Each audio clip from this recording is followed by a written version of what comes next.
Bonjour à tous, bienvenue dans cette vidéo où je vous donne quelques conseils pour voyager sans tracas.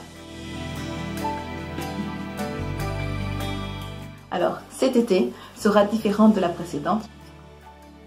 En effet, nous voyons différents pays ouvrir les frontières, les aéroports deviennent de plus en plus bondés, la vie reprend et on est tous pour une petite escapade pour un peu oublier notre meilleur ennemi, Covid-19.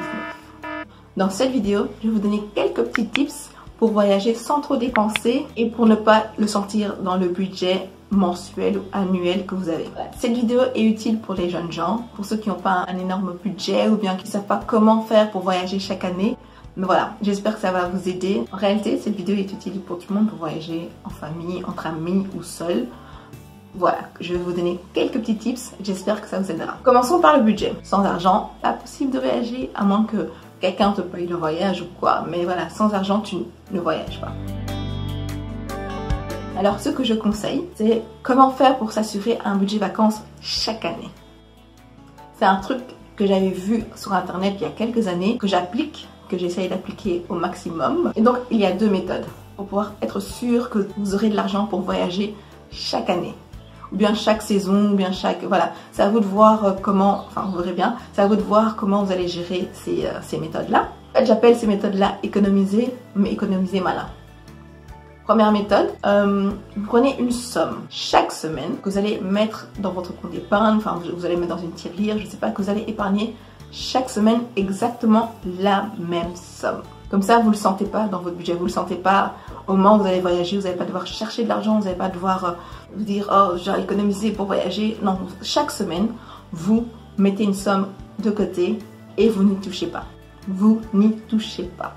Ce que je fais, c'est entre 5 et 10 euros chaque semaine que je mets de côté sur un compte. Vous pouvez mettre dans une tirelire, sur un compte, cet argent, vous mettez de côté et vous ne touchez pas.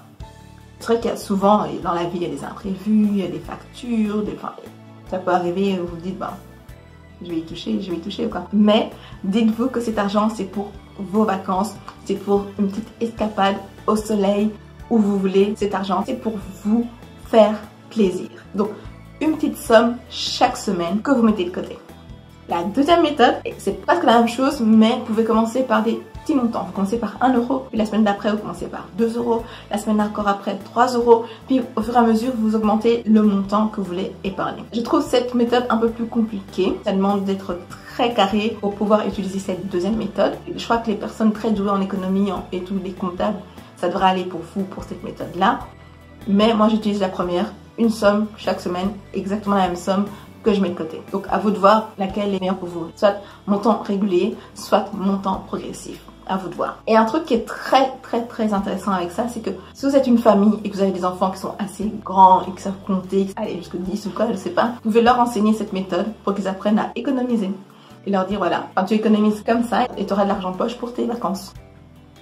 Et c'est aussi un truc que vous pouvez faire entre amis. Vous dites, on a envie de partir à tel endroit dans un an. Chacun va commencer à épargner et vous vous encouragez mutuellement. On est à 2, on est à 3, on est à 4. On économise pour partir à tel endroit et voilà. Et là, vous êtes sûr d'y aller. Bon, avec Covid, on est plus sûr de rien. Mais là, au moins, vous êtes sûr d'avoir mis de l'argent de côté. Et que vous aurez de quoi payer un billet, un hôtel. Enfin voilà, c'est à vous de voir combien vous allez mettre de côté chaque semaine. Une fois que vous avez votre budget, il faut choisir sa destination.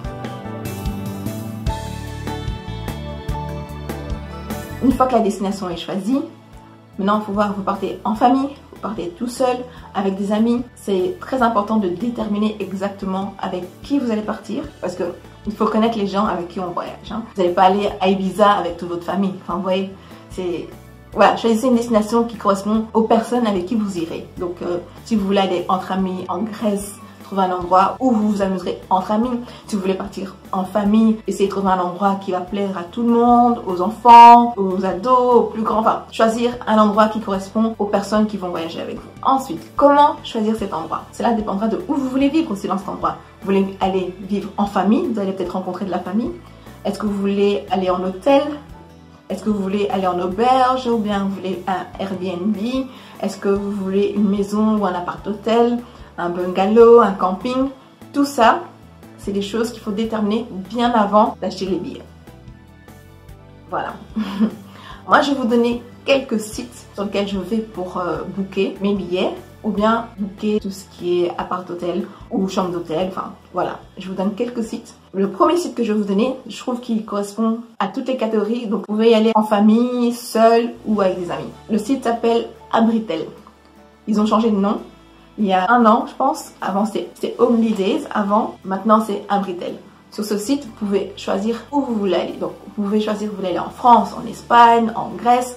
À vous de voir où vous voulez aller. Vous allez aller chercher des maisons que vous louez par jour et vous payez à la nuit.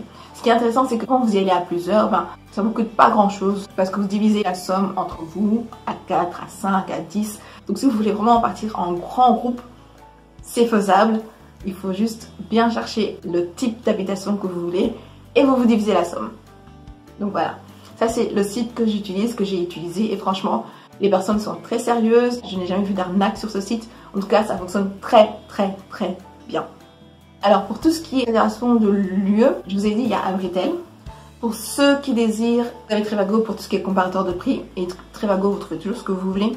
Vous avez hotel.com, ça fonctionne aussi très bien. J'ai déjà réservé aussi sur hotel.com et j'ai eu une super promo, vraiment une super promo. Donc encore une fois, il faut vraiment regarder les promos, ça aide vachement. Alors, je suis pas du tout dans ce délire là, mais je sais que beaucoup de familles aiment ça et les enfants s'amusent bien, il y a des jeux, machin et tout. Il y a tout ce qui est camping et tout ce qui est bungalow, voilà, à vous de voir. Pour tout ce qui est camping, vous pouvez regarder sur toutcamp.com et homer.com.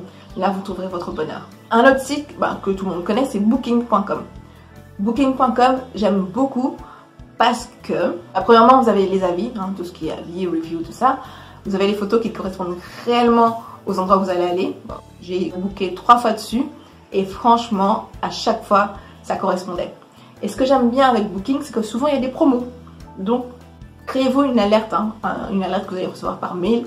Comme ça, vous pouvez voir les promos qui sont en cours. Donc, booking.com, vous pouvez y aller. Je vous assure que vous ne serez jamais déçus. Enfin, moi, je n'ai jamais été déçue. Pourquoi booking.com aussi? C'est que les promos sont très intéressantes. J'ai été une fois, j'ai voyagé seule, j'ai été à Majorque toute seule. Il y avait une promo pour un hôtel 4 étoiles et que j'ai payé à 150 € pour 4 nuits, 5 jours. 150 €. Moi, à la base, quand j'avais réservé, j'avais même pas fait attention d'où c'était et tout. J'allais, puis quand je suis arrivée sur place, je suis là, c'est ici que je vis? Ouais, c'est trop bien. C'est vraiment trop bien. Et Booking, il faut vraiment être alerte et bien regarder, bien chercher. Vous allez trouver des promos. Un truc qui est intéressant avec Booking, c'est que parfois ils travaillent avec Ryanair. Et donc, si tu payes ton billet Ryanair, parfois ils vont te donner un code promo pour ton hôtel. Donc voilà, c'est pour ça que j'aime vraiment Booking. En fait, c'est comme ça que je suis tombée dessus. J'avais réservé mon billet d'avion pour Majorque.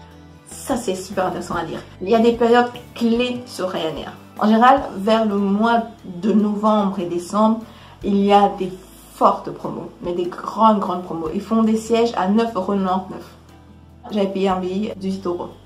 Aller-retour pour 5 jours à Majorque, ça m'a rien coûté. Créez-vous des alertes pour recevoir les promos. Donc Ryanair, il y a des moments clés, ils font des sièges à 9,99 € aller, parfois à 5,99 €. Il ne faut même pas chercher parce que vous allez recevoir tout dans la newsletter que vous allez recevoir. Vous allez voir que de telle date à telle date, vous pouvez réserver pour partir jusqu'à telle date. Vous pouvez même partir sur un coup de tête. Une société que je recommande pas pour les familles, désolée, c'est Vueling. Parce que si vous êtes avec des bébés, des enfants et tout ça, qui sont en poussette, c'est la galère. Parce qu'en général, une compagnie normale, quand vous êtes en poussette, vous amenez la poussette jusqu'à l'avion, ils prennent la poussette, à la sortie, on vous donne la poussette quand vous sortez de l'avion. Alors que Vueling, non. Enfin, vous arrivez à l'avion avec la poussette, normal. Mais au retour, quand vous sortez de l'avion, la poussette n'est pas là. Donc il faut aller la chercher avec vos bagages. J'ai bien dit avec vos bagages, parce qu'il faut d'abord chercher ses bagages, et puis ensuite la poussette qui sera encore plus loin. Donc c'est pas pratique. Donc Vueling, je suis désolée, mais plus jamais. Les vols ne coûtent rien. Voilà, peut-être si je voyage toute seule, sans ma famille, sans ma petite famille, ok. Mais voyager en famille, franchement, l'histoire des poussettes là, plus jamais. Plus jamais. Un autre truc que je donne pour tout ce qui est réservation de billets, c'est les jours clés. Il y a des jours clés où vous réservez vos billets, ils sont moins chers. Ils coûtent beaucoup moins que les autres jours de la semaine. Le mardi soir et le jeudi soir, je pense que les taxes sont moins grandes et vous payez beaucoup moins les taxes. Avant, c'était que le jeudi soir. Entre temps, j'ai vu qu'il y a certaines compagnies qui ont changé et qu'ils font le mardi soir. Donc, à vous de voir où vous cherchez. Mardi soir, jeudi soir, vous payez moins les taxes. Les billets coûtent un peu moins. Un peu moins. Voilà, qu'est-ce que je peux encore vous dire? Un tip que j'ai découvert récemment par rapport aux billets d'avion, c'est qu'il faut faire les recherches de manière incognito. Quand vous faites vos recherches de billets, ne vous connectez pas sur le site, si vous avez un compte sur le site, et sur votre navigateur, ne vous connectez pas non plus. Sinon, ils savent qui fait la recherche et quel type de recherche vous voulez faire, et ils vont vous mettre des montants qui sont plus élevés alors que... ils vont vous donner des montants un peu plus élevés que ce que vous pourrez trouver si vous n'êtes pas connecté. J'ai essayé et franchement, c'est vrai. Se connecter incognito, vous trouverez des prix de billets un peu moins coûteux. Je sais pas si c'est super intéressant, mais voilà, j'ai envie de partager mes petits tips par rapport au voyage. Comme là, c'est la saison, on va tous un peu voyager, on va tous un peu se faire plaisir. Donc voilà, j'espère que ces tips vous aideront. Donc premièrement, le budget, économiser pendant l'année, comme ça vous ne sentez pas le budget. Les destinations, choisir une destination qui correspond à tout le monde. Et pour tout ce qui est des billets d'avion, réservez-les incognito. En général, le mardi et le jeudi, ça vous coûtera moins. Voilà. Merci à tous d'avoir suivi cette vidéo. J'espère qu'elle vous plaira. Et bon voyage à tous!